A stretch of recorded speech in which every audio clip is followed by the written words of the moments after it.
di sini ya kita mengambil salah satu contoh jurnal 2026 ya, baru kemarin mungkin di Mei 2026. Nah, yaitu judulnya Penerapan Media Pembelajaran Interaktif Zip Quiz untuk meningkatkan minat belajar siswa. Diawali dari abstrak. Nah, kalian juga begini ya, ada Institut Agama Islam, nama kalian dan nama ibu serta Ustadz Dikri ya, 3 orang di sininya. Udah clear kan? Udah tahu ya sama Ibu nih. Nama penulisnya, nama Bu Penti sama nama Ustadz Dikri bertiga. Di sini Institut Agama Islamnya ditulis ya. Nah, di sini diawali dari abstrak. Kemarin sudah sebetulnya untuk abstrak ya. Jadi abstrak itu terdiri dari 5 hal yang ditulis di abstrak. Yang pertama latar belakang ya. Nah, di sini misalnya latar belakangnya itu karena ini masalahnya di minat ya. Nah, perkembangan teknologi digital dituntut untuk lebih inovatif ya, lebih interaktif, misalnya untuk di SD. Nah, ini karena kata kuncinya minat nih, misalnya variabel Y-nya minat, sehingga minat belajar siswa masih rendah. Nah, udah benar ya kata Ibu kemarin, berarti masalahnya ada di variabel Y, minat anak rendah misalnya, sehingga butuh metode atau butuh media ya untuk meningkatkan minat. Nah, tujuannya, nah ini tujuannya yang pertama mendeskripsikan penerapan media, menganalisis peningkatan dan pengaruhnya terhadap minat. Ya pokoknya kalian mah sesuai dengan tujuan yang ada di PTK. Nah pokoknya tujuan di PTK-nya dikopaskan saja ya di kesini.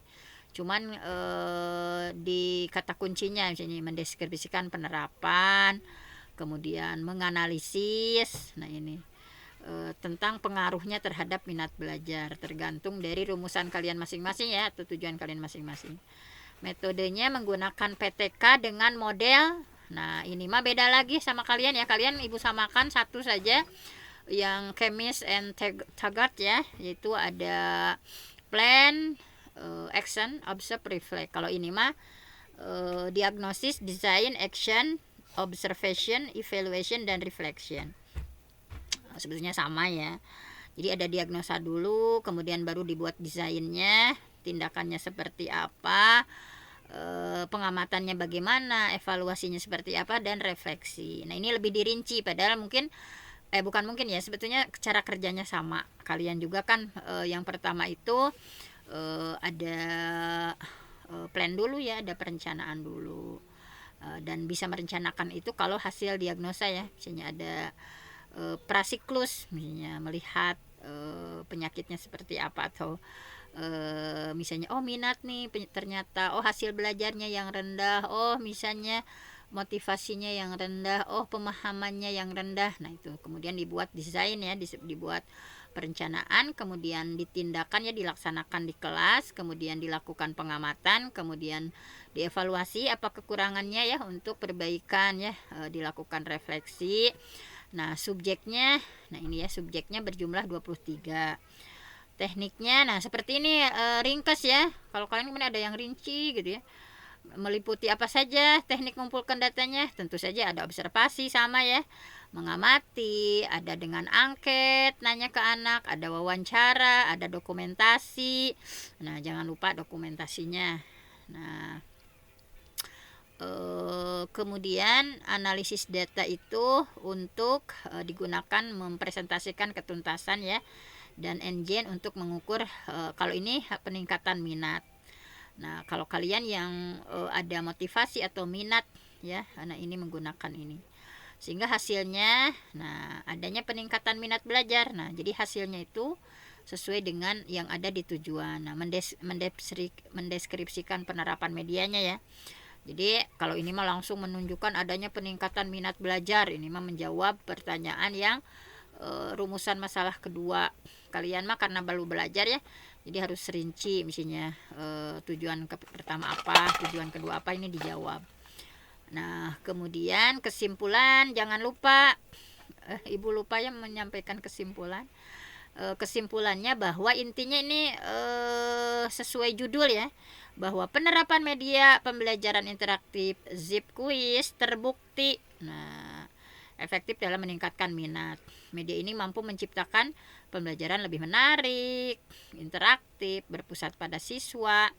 Nah, penelitian selanjutnya disarankan untuk mengkaji penggunaan media serupa pada variabel seperti bukan hanya ke minat saja, ke hasil belajar, ke motivasi. Nah, lupa kemarin kesimpulannya nggak Ibu sampaikan. Seperti biasa ada kata kunci ya. Kata kuncinya ada media interaktif, sip kuis, minat belajar, gamifikasi. Nah, ini kalian juga kalau yang ini bahasa Inggrisnya ya, bahasa Inggrisnya, tapi ini tidak wajib. Gimana bahasa Inggrisnya, mau dicoba atau tidak usah?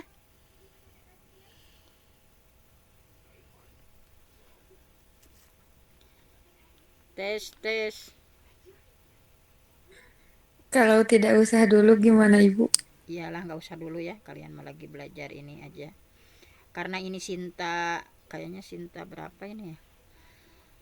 Nah, kalian mah walaupun sebetulnya kalau bahasa Inggris juga ada sekarang mah sudah banyak aplikasinya, tapi mungkin karena kaliannya masih ya lihat cenah kuno pokok genya.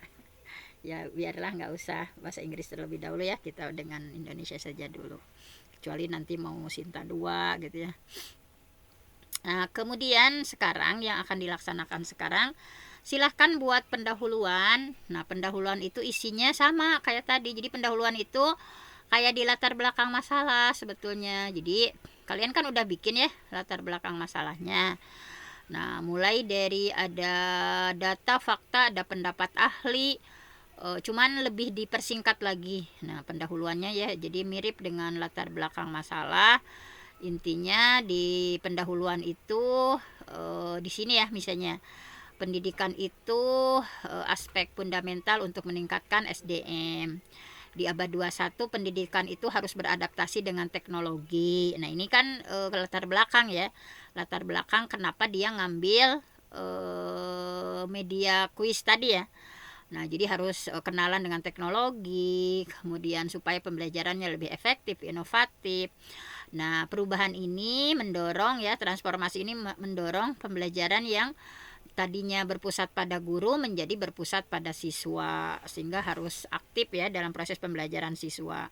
Nah, pemanfaatan digital. Nah, ini ada pendapat ahli dulu bahwa pemanfaatan digital itu diyakini mampu meningkatkan keterlibatan siswa.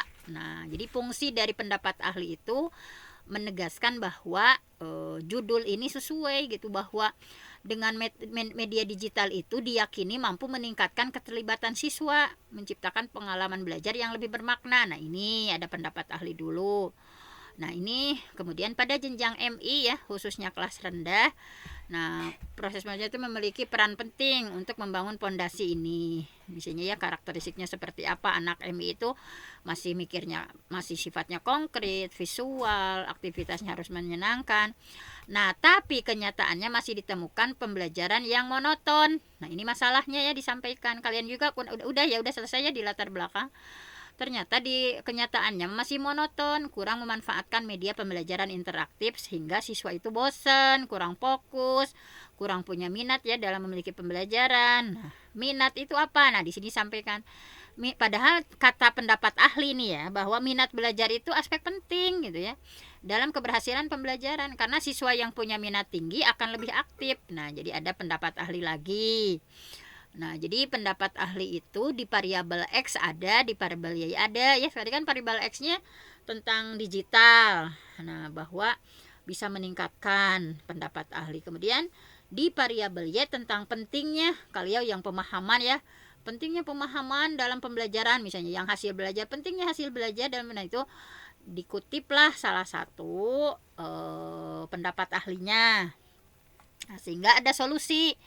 Nah, sama dengan latar belakang, cuman ditambah tujuan ya, dan rumusan dan tujuan.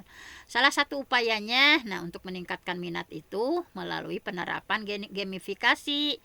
Nah, gamifikasi ini pendekatan yang mengintegrasikan permainan dalam proses pembelajaran supaya motivasi meningkat ya. Nah, ini kuis menjadi salah satu inovasi berbasis gamifikasi yang menghadirkan kuis interaktif dan lain sebagainya ya di sini. Nah, berbagai penelitian terdahulu. Nah, kalau di sini yang kalian mah penelitian terdahulunya itu ada di bab, ada kan kalian juga penelitian terdahulu ya kata ibu, minimal 3 kemarin. Nah, berbagai penelitian kalian mah misalnya 1 2 dimasukkan ke sini. Berbagai penelitian terdahulu menunjukkan. Jadi penelitian terdahulu itu jurnal yang mirip dengan kita gitu ya. Baik sama di variabel X-nya maupun sama di variabel Y-nya gitu. Nah, kalian kan udah ada ya, tinggal ngopaskan. Berbagai penelitian terdahulu menunjukkan bahwa gamifikasi punya dampak positif. Nah, di sini ya misalnya hasilnya apa? Temuan dari misalnya yang mirip dengan jurnal kita itu apa? Misalnya menemukan bahwa kesimpulannya disimpulkan bahwa gamifikasi bisa meningkatkan motivasi intrinsik. Kemudian pendapat Su dan Cheng 2018, sistem pembelajaran berbasis game mampu meningkatkan hasil belajar. Kemudian di sini mah Hamari et al ya dan kawan-kawan menunjukkan bahwa gamifikasi memberikan pengaruh positif.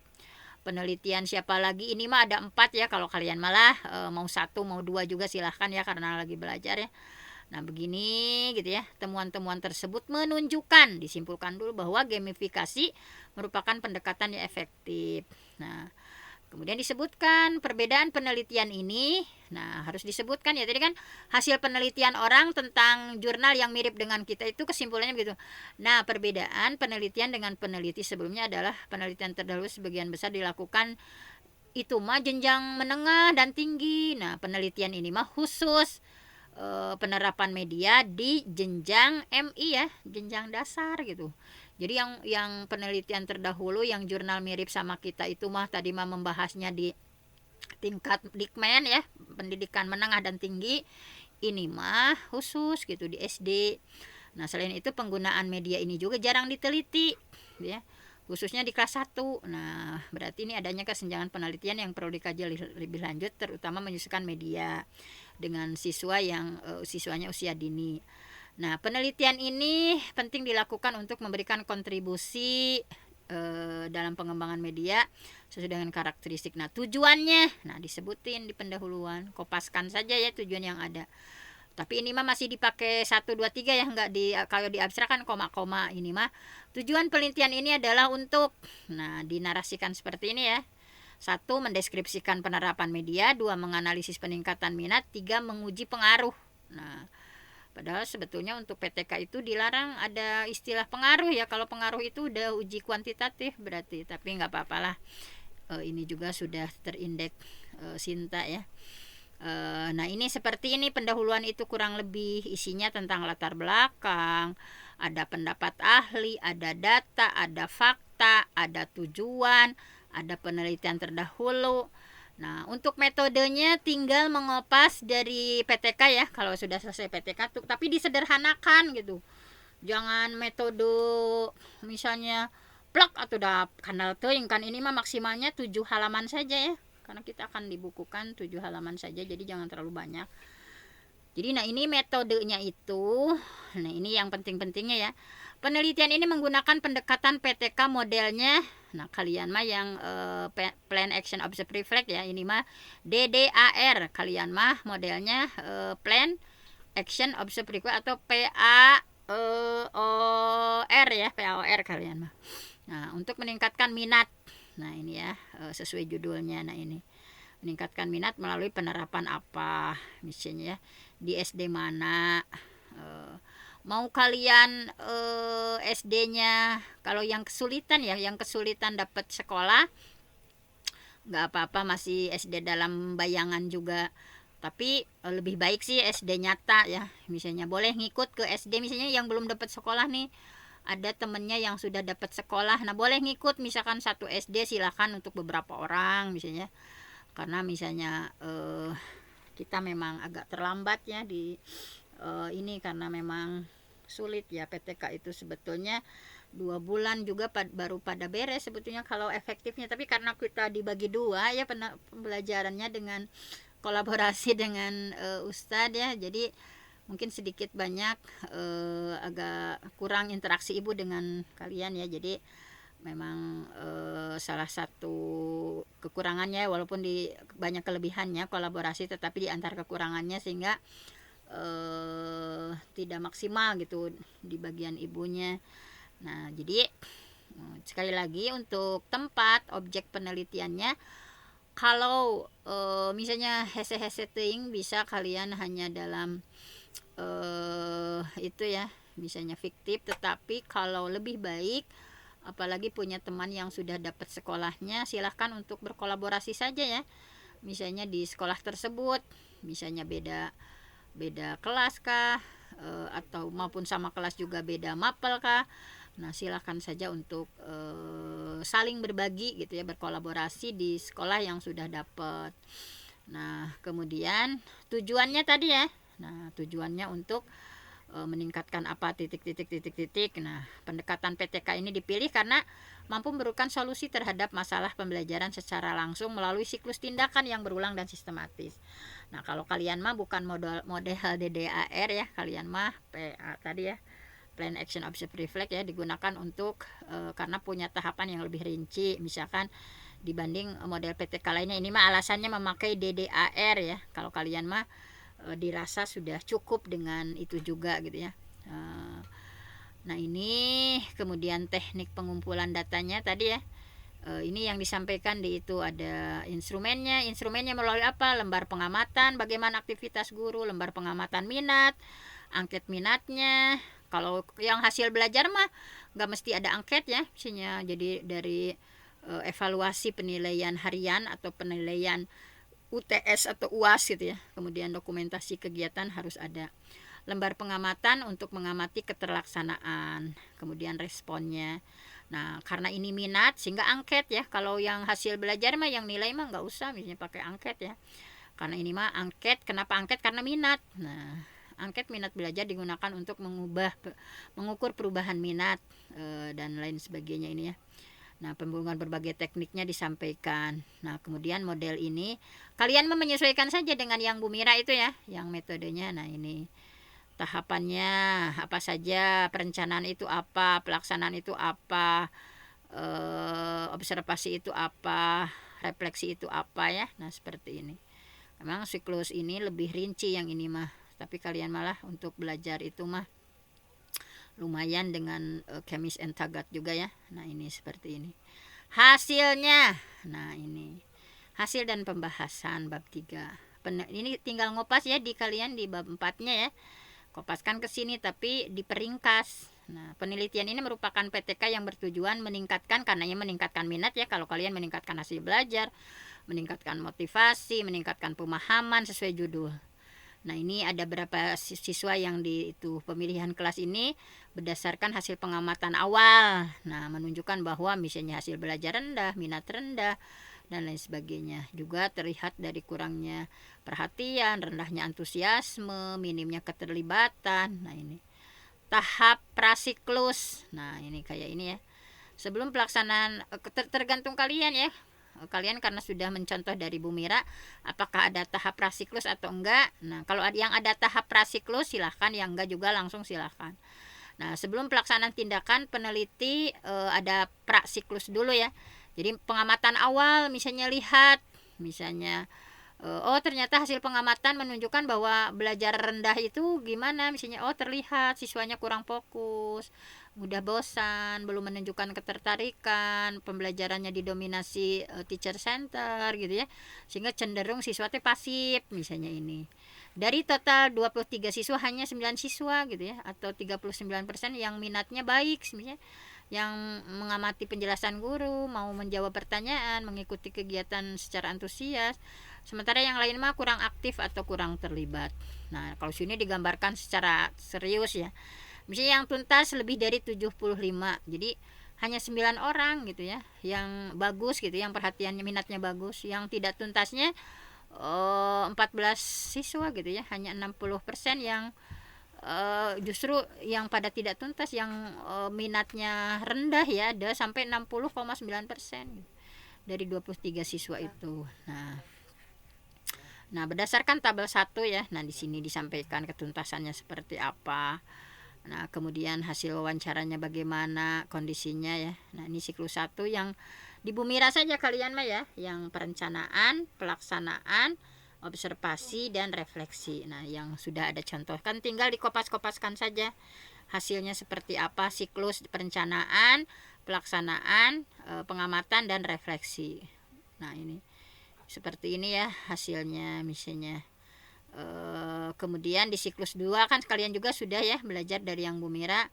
Nah, kalian kopaskan saja siklus 2 gimana gitu ya. Kalau ini mah mengikuti ini mah ada agak beda ya. Pembahasannya, nah ini pembahasannya di seperti ini ya. Jadi peningkatan, jadi pembahasannya itu bagaimana peningkatan dari siklus prasiklus berapa persen ketuntasan minatnya. Kan di sini dari prasiklus itu kurang dari 30, sekian persen ya yang siswa minatnya rendah. Kemudian di siklus 1 naik nih 60% minatnya yang minat tingginya. Di siklus 2 hampir 85% lebih ya isinya. Nah, ini seperti ini. Nah, jadi siklus 1, siklus 2 peningkatannya seperti apa.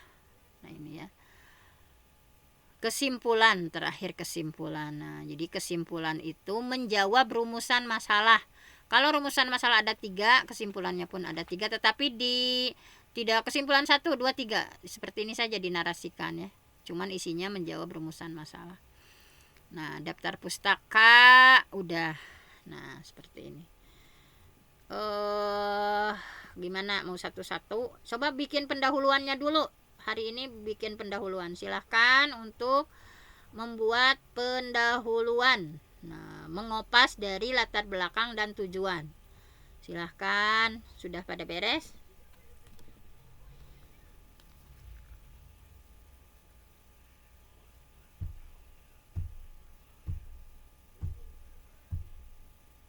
Gimana? Ada tanggapan?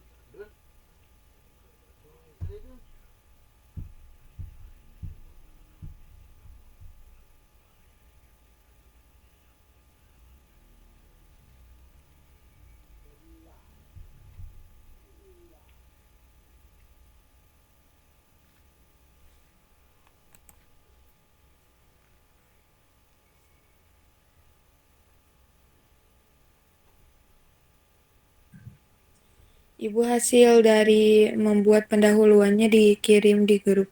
Iya, iya betul. Sok dicicil metode stres.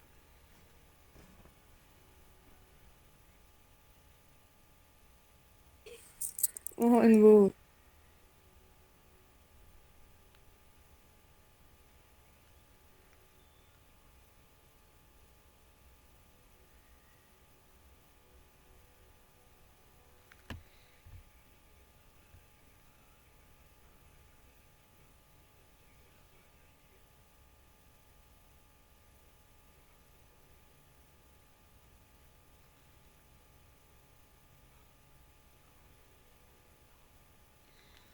Nanti kelas B ada berapa orang?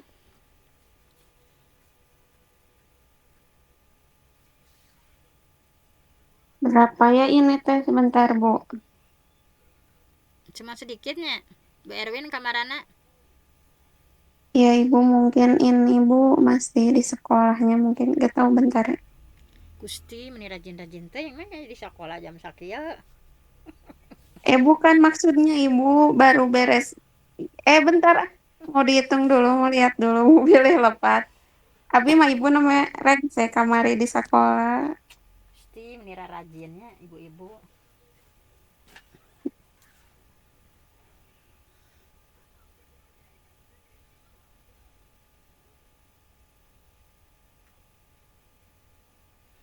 Jadi kalau yang PTK sudah selesai sebetulnya tinggal dikopas, tetapi memang harus diringkas ya. Maksimal 7 halaman untuk abstrak, pendahuluan, metode, hasil penelitian, pembahasan, kesimpulan, daftar pustaka. Tuh cukup saja 7 halaman, nggak boleh lebih.